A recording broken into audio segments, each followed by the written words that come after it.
নমস্কাৰ বন্ধু বান্ধৱীসকল, আজি লৈ আহিছোঁ আপোনালোকলৈ দুটামান গুৰুত্বপূৰ্ণ খবৰ, বিশেষকৈ অসমৰ বিষয়ে।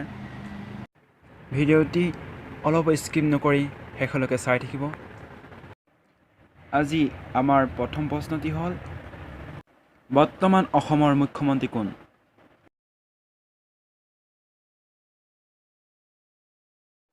ইয়াৰ উত্তৰটো হ'ব ডক্টৰ হিমন্ত বিশ্ব শৰ্মা।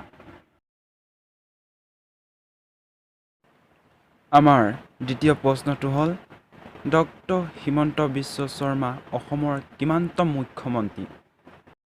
ইয়াৰ উত্তৰ হ'ব ডক্টৰ হিমন্ত বিশ্ব শৰ্মা অসমৰ 15তম মুখ্যমন্ত্ৰী পদত অধিষ্ঠিত হৈছে।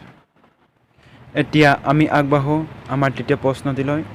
তৃতীয় প্ৰশ্নটি হ'ল, ডক্টৰ হিমন্ত বিশ্ব শৰ্মা ইয়াৰ আগতে কি পদত নিযুক্ত আছিল? ইয়াৰ উত্তৰটো হৈছে বিত্ত আৰু স্বাস্থ্য কল্যাণ বিভাগত।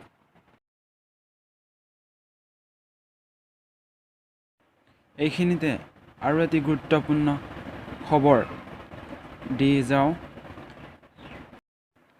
অসমৰ 14তম মুখ্যমন্ত্ৰী কোন আছিল? ইয়াৰ উত্তৰটো হ'ব সৰ্বানন্দ সোণোৱাল।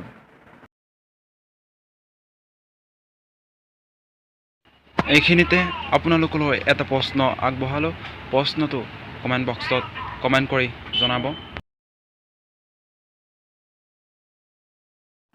ইতিমধ্যে হৈ যোৱা বিধানসভা নিৰ্বাচনৰ মিত্ৰজোঁটে কিমানখন আসন লাভ কৰি চৰকাৰ গঠন কৰিবলৈ সক্ষম হৈছিল